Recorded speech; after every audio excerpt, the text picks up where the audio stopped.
Política, psicología, quiero hacerla ahora, quiero hacerla ahora, venimos de una tanda, sí, me parece que está en la autopista, está en la autopista. A mí no me parece así. Sí, así que es el momento, Diego. Dale, Diego. Nuestro momento es el siguiente. Ustedes saben que existen en las elecciones, en general para la estadística y para la política, lo que se llaman las mesas testigo. ¿Qué es una mesa testigo?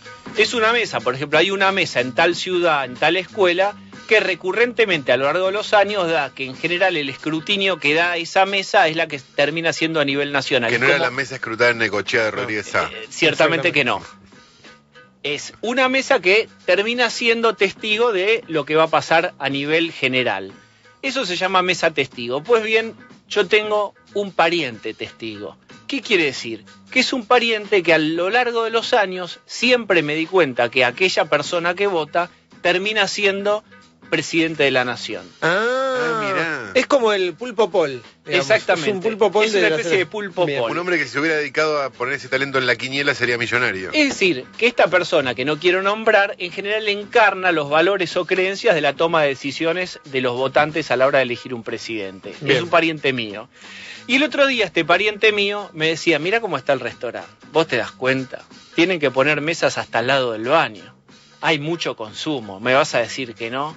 Esto está muy bien. ¿Qué gobierno terminó así en la historia reciente de la República Argentina? Y este pariente testigo tiene razón. En la superficie, en general las cosas funcionan. En la economía, que es el elemento prevalente para tomar una decisión a la hora de una presidencial, acuérdense siempre que la legislativa es más moral, más institucional, más etcétera. Sí. Es un vamos viendo. Es un vamos viendo y la nacional, la presidencial es mira mi bolsillo. Claro. Decide el bolsillo. Entonces me decía, bueno, yo veo que las cosas están bastante bien. Y pasaba una cosa también. Yo les pregunto a ustedes, ¿cuánta gente conocen que hayan perdido el empleo o que hayan sido despedidos, familiares o amigos suyos en el último tiempo? Sí, no hay. Sí.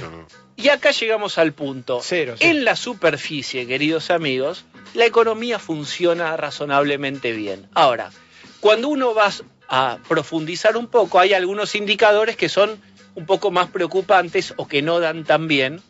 No lo expreso yo en función de un candidato, sino que cualquiera de los tres candidatos, si ustedes se fijan en las gestiones y en los planes que están llevando adelante, más o menos, salvo la discrepancia del cepo, en donde Alfonso Pratgay por Macri dice que lo puede levantar en 24 horas con una varita mágica, y Bain dice que no es conveniente levantarlo tan rápido, y la gente de Massa también. Digo, salvo esto del cepo, el resto de los tres candidatos más o menos reconoce que hay urgencias de la economía. Sí. No obstante lo cual, yo quiero hablar hoy de esto, finalmente, y llegamos al punto, de cómo decide un votante. Y yo creo que en general cuando un candidato para una presidencial habla, no le habla a un votante, le habla al miedo del votante. Entonces yo te hablo a vos, que sos el miedo de fulano o de mengano. ¿Eso es natural o es premeditado? Me parece que, pienso sobre todo en elecciones en provincia de Buenos Aires, muchas veces se apunta al miedo, pero a veces me da la sensación, siempre me suele dar la sensación de que es premeditado. La campaña de Massa, por poner un ejemplo como muy concreto, me parece que está muy pensada en ese sentido. Absolutamente, todas las campañas presidenciales de acá y de otros lugares están apuntadas a eso, a qué podrías perder si gana fulano y de qué te puede defender si sale mengano. Claro. Dicho en estos términos, vamos a decir que Argentina, que es un país que tiene dificultades para ser un país estable, incrementa esto de los miedos. Cuanto más movedizo es tu suelo, más seguridades necesitas. Entonces vamos a hacer rápidamente una diferenciación de a qué miedos le habla Massa, a qué miedos le habla Macri y a cuáles Scioli. ¿A qué miedos le habla Macri? Básicamente al de la inseguridad. Ahí encontró su nicho. El discurso de Massa, que ahora está presentando un plan de emergencia nacional de seguridad. ¿A qué miedo le habla Massa? Sí, Massa. Ok. ¿Qué dije, Macri? Macri al principio. No, Massa. Ok, Massa inseguridad. Básicamente está focalizado en la seguridad.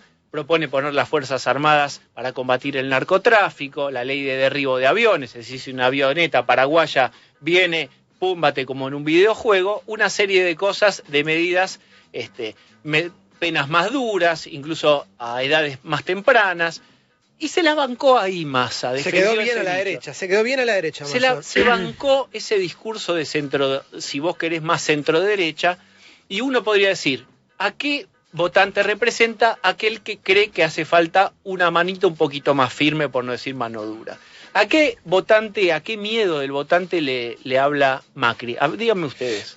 A ver, hoy Macri está enfocando la campaña, me parece a mí, en algo un poco más, a ver, no sé, lo noto, no sé, me parece que está con esto está en la ancha avenida del medio, está apuntando a traccionar el voto, el mismo voto de Scioli, me parece, que es el de no nos peleemos más, moncloemos, charlemos, seamos amigos. Esta falta de nitidez que se da en que si charlamos todos los que estamos acá y les pregunto a dónde va Macri, ustedes nos cuesta, a mí también, me cuesta definir exactamente. Son como cosas más superficiales.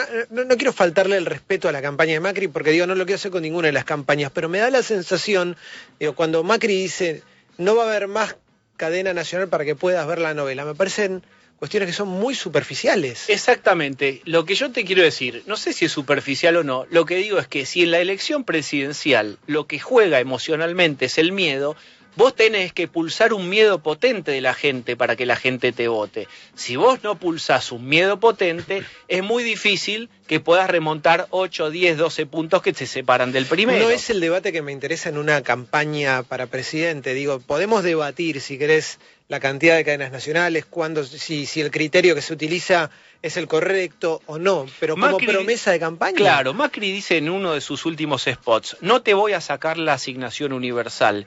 No voy a sacar o no voy a tocar las cosas que se hicieron bien. Lo que sí voy a hacer es no voy a hablar y hablar en cadena nacional sin escuchar y no voy a mentir. En esta lista de no de Macri, es interesante escuchar y hacer como un poco de análisis de comunicación. Ustedes ven que lo primero que dice es, hay cosas buenas, no tengan miedo, no se las voy a tocar. Pero en la general es lo mismo que dice Scioli. Dejamos lo bueno y modificamos lo que no está tan bien. Lo que pasa es que uno lo puede decir de una manera más nítida que otro. Es cierto, pero vos fíjate esto. Lo que está diciendo Macri es, yo te garantizo que no va a haber tanta cadena nacional, o no va a haber esta división, o no va a haber una grieta. Como si el miedo fuera seguir divididos. Me ibas a preguntar. ¿Y a la vez ir por la negativa no es choto? En general, no sé. Digo, no te juega en contra. Los manuales históricos de comunicación te decían, si vas a vender algo, no empeces con un no. Claro. Esto no es esto. ¿Qué es un termo? No es una pava. Claro. No es un mate. No, decime que es un termo. Claro.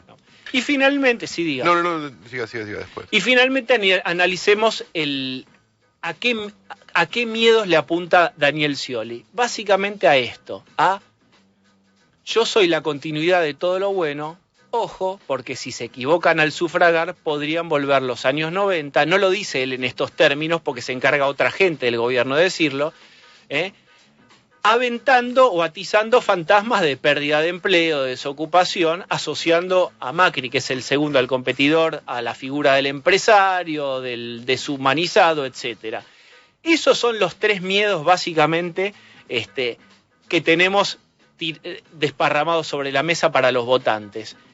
Es muy importante la nitidez de cada uno de esos miedos. Entonces, la elección nacional se va a dirimir entre cuántos millones de personas creen ustedes que le tienen miedo a perder el empleo, cuántas millones de personas creen que tienen miedo a que haya más cadenas nacionales y cuántas millones a el tema de la seguridad. Ahí tienen una pista muy fuerte de por qué va primero Scioli las encuestas, porque es el que más claro hoy garantiza la continuidad del esqueleto de la economía, que es la fuente laboral. Lo que pasa también, digo, a mí lo que me termina sucediendo es que hoy... ¿Se entiende que no estoy haciendo una apología sciolista, sino explicando cómo funcionan los miedos? Se entiende clarísimo. Si alguien no lo entiende, es problema de esa persona. Pero lo que a mí me sucede es que noto que, como no se profundiza mucho en propuestas cuando uno ve un spot, terminan siendo bastante similares las campañas de Scioli y de Macri, salvo que, más allá de que esto que decías de Macri puede remarcar un poco más la diferencia con el gobierno, como que apuntan a una suerte de kirchnerista un poco más light, si se quiere. Es medio difícil decirlo sin que suene feo, pero es una suerte de... ¿Viste cuando Scioli le preguntaban, me acuerdo cuando fue Scioli a 678, que lo escrutaron y decía... Le pregunto, ¿por qué fuiste a un stand de Clarín? ¿Por qué voy a dar debate ahí también? Y qué sé yo, como que se abre una puerta, algo que hasta el día de hoy parece imposible. Y acá viene una respuesta posible a lo que vos planteás, de por qué está tan anodina la campaña y demás. ¿Por qué no hablan más de la economía? Yo les hablaba de mi pariente testigo de que dice que los boliches están llenos y que él no vislumbra peligro en la economía. ¿Por qué ninguno de los tres dice, che, ojo que se puede venir un recorte, que se puede venir una crisis, hay que tener buenas herramientas para combatir lo que viene? ¿Por qué ninguno de los tres menciona demasiado eso? Porque los tres tienen un plan bastante parecido, salvo la velocidad de sacar el cepo o no. ¿Está? Entonces, y esto es interesante para ir cerrando. Pero aparte lo del cepo es después vemos. Después vemos, ahora prometé, después vemos. Parece que uno de los ejercicios de comunicación para evaluar cómo es visto cada uno de los candidatos es compararlos con animales. Y dentro del PRO y de la estrategia de comunicación del PRO, dicen que Scioli es visualizado dentro de las posibilidades de animales como un conejo, es decir, como un animalito amigable e inofensivo. ¿Y cómo es visualizado Macri? Dice la propia gente del PRO, como un león bueno. ¿Y por qué maniobran? Y escuchen bien, ¿por qué león? Porque empresario, porque viene de los 90, si ustedes quieren, de la época. Así lo ve la gente. Diego. Entonces, están a punto de decir que son un león herbívoro. No, pero pará, dicen eso, pero te quiero explicar Está por bien. qué. ¿Y por qué cuando vos le decís a la gente del PRO, por qué no tira Macri más carne a la parrilla? ¿Por qué, faltando 9, 10 días, no es más nítido, no le pega más a Scioli? ¿Por qué no le pega a Scioli si vos en un balotaje tenés que pegarle al primero para justamente derrocarlo? ¿Sabés qué dicen? Porque hay altísimo riesgo de que la gente visualice este león herbívoro en león carnívoro. Y eso es el riesgo, ese sería el acabose para Macri. Si Macri se pone, si lo tunean un poquito más agresivo Macri, dicen dentro del propio PRO, pierde completamente las elecciones. Yo tengo una pregunta antes, Calo. Una pregunta, digo, yo o viví en un tupper toda mi vida, o cuando vos ibas a votar antes, sabías quiénes iban a ser los ministros de todo. ¿Qué es este misterio? ¿Qué es este Pero los más o menos vas ridículo? sabiendo, ¿eh? Sí, pero la única que es clara es la Baña con Massa, digo, todos los demás no. Pero no estuvieron presentando los gabinetes, estuvieron diciendo. Sí, están diciendo los ministros ya, pues me da Sí, como una sí. sensación donde como que hay un torino en una vereda y te No, dice, no. dame la guita, No, y ya después algunos- lo probás, pero anda bárbaro el auto, ¿eh? Sí, ya algunos lo dijeron. Sí. Es cierto que lo dijeron, en la última semana fueron, si quieren podríamos enumerar muchos de ellos, digo, pero en general Caló tiene razón. ¿Pero no lo tenés que anunciar desde el principio? Sí, pasa Aparte esto. son desconocidos. Bueno, por algo. para eso también tenés que estaría buenísimo que hubiera plataformas, y tampoco las tenés. En general, digamos, está basado en esta idea que bautizó Carlos Menem cuando dijo que si él decía lo que iba a hacer no lo votaba nadie. A partir de ahí todos le guiaron el ojo, recuerden. Y en Argentina prácticamente nunca más, salvo creo que el segundo mandato de Cristina, cuando ya era más conocida, la gente votó quién realmente era. Nadie sabía si era bueno o malo Néstor Kirchner, era el que traía a Duhalde para sacar a Menem, ¿se acuerdan? Sí, sí, Y claro. de ahí en adelante de la Rúa era el señor que venía con armas atrás y después terminó siendo una lecherita, un sachet sin lecherita atrás. Diego, digamos. que la estrategia de Macri no implique pegarle a Scioli más de lo que le pega. No puede ser, no le puede salir en contra también, no puede ser leído como un reconocimiento también a lo que encarna Scioli, como decir, ¿para qué le vamos a pegar si esto a la gente le gusta? Exactamente, Scioli tiene una buena imagen y en el PRO calculan que si sale a atacar el león herbívoro al conejo, el león herbívoro empieza a ser visualizado con dientes y esto lo saca del juego inmediatamente. Y finalmente nos despedimos con esta idea, las cosas de la vida, se viene el 17 de octubre, cuando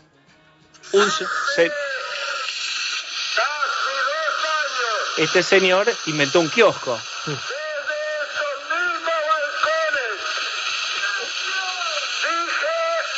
Escuchen qué dijo. Las tres honras de Perón. ¿Ser soldado? Patriota. Ser el primer trabajador argentino. ¿Qué delantera puso? 3. Soldado, patriota y trabajador. Bueno, quiero decir con esto, se festeja el 17 de octubre, las cosas de la vida. ¿Quién inauguró el otro día un monumento a Perón? Macri. ¿Y quién se está peleando ahora por si hacen acto o no del peronismo? El propio Scioli no sabe si va a hacer un acto porque tiene miedo que le armen un cajón de Herminio y pierda la elección Claro. a 7 días. ¿Y cuál es la moraleja de todo esto? Que a 70 años el tótem, el organizador de la política argentina, por acción u omisión, sigue siendo este señor que acabamos de escuchar, Juan Domingo Perón. Gracias, Diego. A usted.